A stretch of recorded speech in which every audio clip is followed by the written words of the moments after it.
Chapter 17. Divine Visitation. Jim stood nervously on the large stage with Sarah. It was 2 days after the last group of revivals, and AZ had Nate set up a massive meeting in VR for all of the revived brains. 129 people sat uncomfortably waiting in a large, ancient-looking amphitheater set at night. They were scattered about the place, some alone and others in small clumps. The murmur of those clumps provided a low roar of human voices against the otherwise still and silent environment. Without those voices, only a slow wind and a couple of crickets could be heard. The night sky contained an accurate depiction of the stars in summer, and a large moon hovered just behind the towering frame at the back of the stage. The stage and frame were a mixture of modern steel and wood, contrasting with the ancient-looking steps and seats. Also out of place were the modern spotlight towers that illuminated the stage. There were no speakers showing, not that they were needed. This wasn't the real world. Everything here was just for appearances, and all at the whim of AZ. This included the large "Welcome Slaves" sign hanging from the stage frame, outlined in flashing lights. Under it were big red satin curtains, clearly set up for a big reveal. The stage in front of the curtains contained only a podium and 2 people. Those were, of course, Jim and Sarah, the jester and the maid. Jim wondered how long AZ was going to make everyone wait.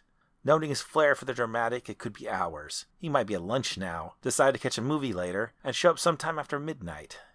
It was around 10 a.m. that Jim and Sarah were taken from their cabin and hauled to the workshop Nate was using for the revivals. When Jim and Sarah arrived, Nate was setting up AZ's neural-linked VR chair in the back. All around, linked together like the lights of a Christmas tree, were the 129 neural enclosures of the same 129 people who now sat around waiting in virtual reality. It wasn't like Jim had never seen such a large room full of people in VR. After all, he regularly participated in battles of up to 256 players, back when New U was still in operation. But that was before the world's collapse into anarchy. To see this accomplished now, in the hull of a rusted old ship, and by a child nonetheless, was nothing short of amazing. Nate's skills were beyond belief. It was just a shame it was under such terrible circumstances. At least 3 people in the back of the amphitheater were poking at the invisible walls that blocked everyone from leaving. Even if they could have left, it wasn't like they could have gone far. Outside of some simplistic rolling hills and the odd tree, there was nothing in the distance.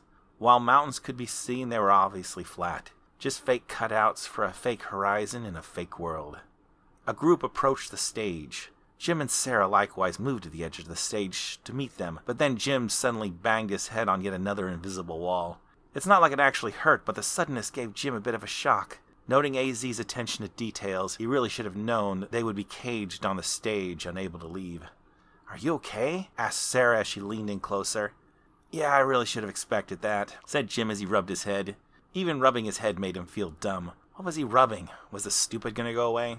"Hey!" said a dusky-hued man with jet black hair. The small group gathered below Jim and Sarah looked angry.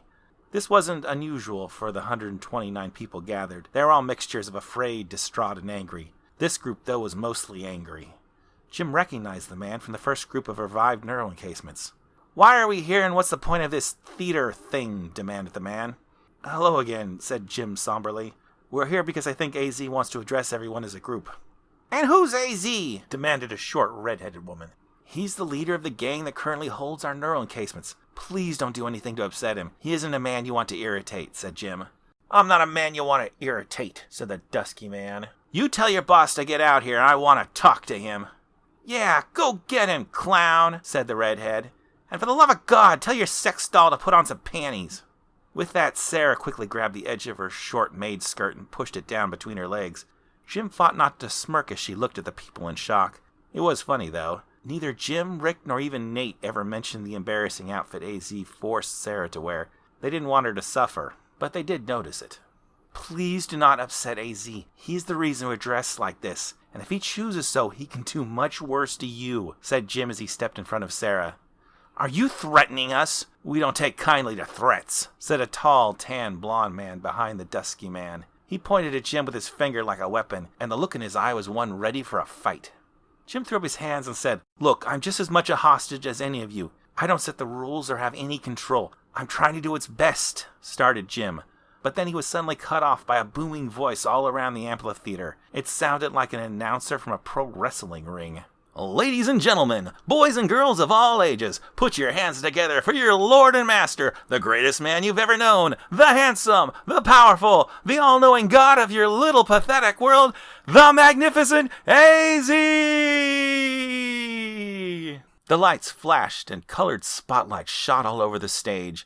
In the sky, fireworks burst. There was even an unseen band playing a heavy metal intro. Out of nowhere, sparklers burst into existence around the edge of the stage, startling Jim and Sarah. The small, angry mob likewise stepped back. Although nobody seemed to be clapping, the sound of roaring applause erupted everywhere. All of the spiraling spotlights then shot towards the large red curtains, which parted to reveal A.Z. He was shirtless, wearing the same red coat and pants he wore in the real world the last time Jim saw him. This time around, though, he was around 7 to 8 feet tall. His skin wasn't just tan, but actually appeared to be a dull metallic bronze, like some sort of Greek god. There was even a glowing effect on it that gave him an aura of ominous light. Jim wondered if A.Z. forced Nate to spend hours creating this absurd avatar, or if this was just his normal avatar he used every time he was in VR. A.Z.'s voice boomed in with a mighty echo. "Hello, my lowly peons. It is I, your Lord and Master A.Z. I'm gracing you all with my presence to give you the gift of knowledge. I am granting your useless, feeble, pointless old lives with purpose again, and that purpose is to serve me," said A.Z. as he walked up to the podium. He then stopped at the podium, looked at it with a bit of disgust, and picked it up with 2 fingers like it was a small cardboard box. He then casually flicked it away, causing the virtual podium to fly off hundreds of feet into the night sky. "That's better. You should all get a good look at your new god," said A.Z. as he looked back down at the crowd. All around, the 129 people started to shout and jeer. This was bad. What was worse, A.Z. was smiling wide. Jim knew A.Z. was going to make them pay for that. "Hey, you red-headed freak!" shouted the tall blonde man in the group Jim was just talking to. "Come down here," said the dusky man. A.Z. paid no attention to the group that was nearest the stage. He just opened his hands wide and brought them together again with a thunderous clap that would have impressed the Incredible Hulk. A deafening explosion of sound rang out, and suddenly everyone who wasn't on a seat flew off the ground. They hurtled butt first towards the seats in the middle and instantly planted, sitting upright in attention. The few that weren't completely stunned attempted to get up, but couldn't move from their seats. More than a few looked as if they were shouting and screaming obscenities, but not a single sound could be heard. A.Z. was clearly ready for all of this. As much as Jim despised him, he was impressed by A.Z.'s preparedness. From the look on A.Z.'s face, everything was going according to plan. "Now I realize not all of you have accepted my loving rule in your hearts. I know that you've only just met me. It's terribly soon to expect your complete and unwavering worship. After all, what kind of God doesn't perform a few miracles first? So let me bless you all with my first miracle," said A.Z. as he stepped up to the edge of the stage.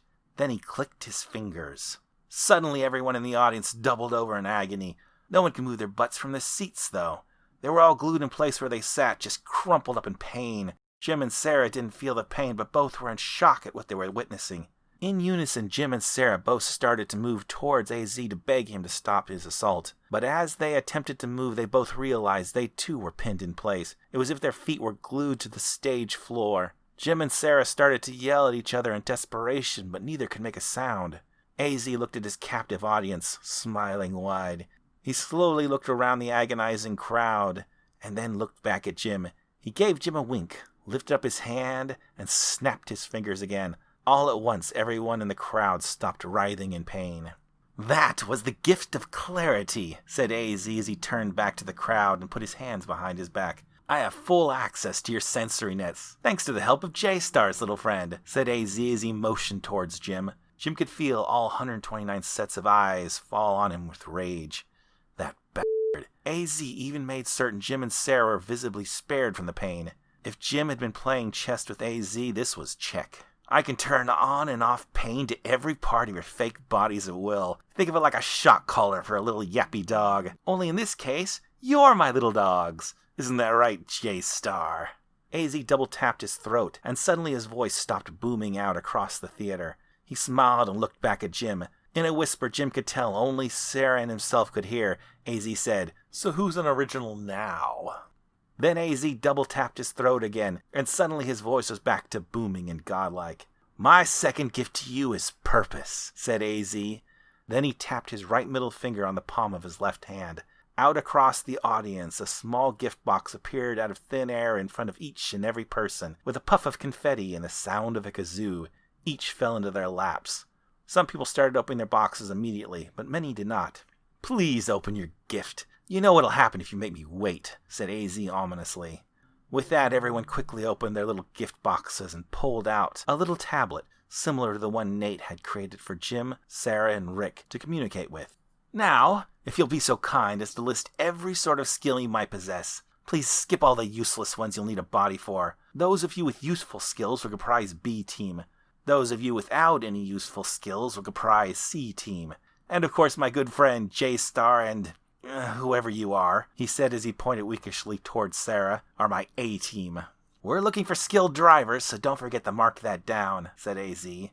"Now, since your god has been generous to you, I think it's time you make a sacrifice to me. Now, if anyone would be so kind as to point out exactly who called me a red-headed freak," said AZ. The crowd all looked around one another in abject fear. No one could speak or move.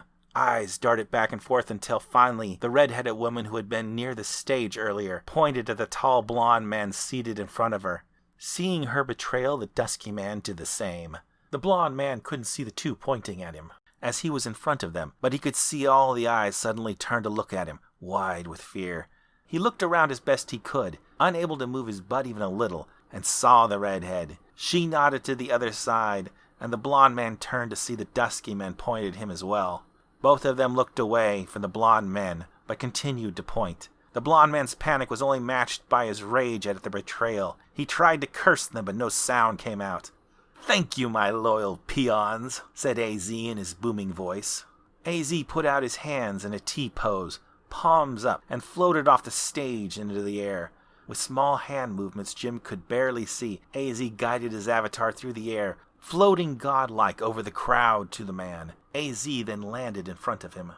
The man looked up at AZ with sheer terror and threw his hands out to protect himself, fully expecting some sort of physical assault. AZ, though, looked down on him with almost a loving look, reached over, and gently placed his massive bronze hand on the man's shoulder. The blond man froze up, waiting for something terrible to happen from the light touch, but nothing seemed to occur. No pain, no fire, no full-body explosion. The man was completely bewildered. Slowly he dropped his guard and looked at AZ in confusion. AZ then turned away from the man to face the stage. He put up his hands in front of himself, connecting his pointer fingers and thumbs together like a director staging a shot. Behind Jim and Sarah, a screen burst into existence nearly 100 feet wide.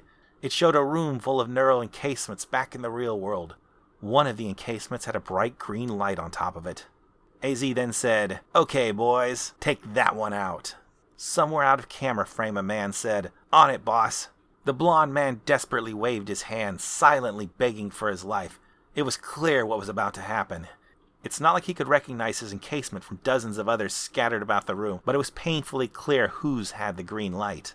AZ looked back at the man and smiled widely. He lifted up his arms into that T pose again and floated backwards towards the stage. He made sure all eyes could see his smiling face and murderous eyes as, on the screen behind him, 3 colorful hoodlums with hammers gathered around that single encasement with the green glowing light. The men looked as eager to use those hammers as children do to open gifts at Christmas.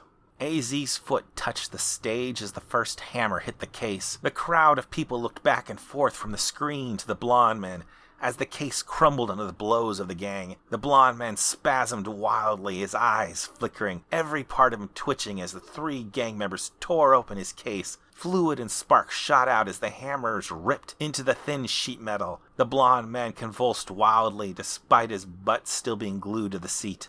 Finally, as the blond man's convulsions reduced to little more than small twitches, one of the gang members pulled out a fist-sized chunk of brain from the damaged case. The man held it high as the gang members cheered and then threw the handful of brains at the camera. The view on the screen shook from the impact of the brains against the camera's mount, causing all the gang members in the room to laugh in response.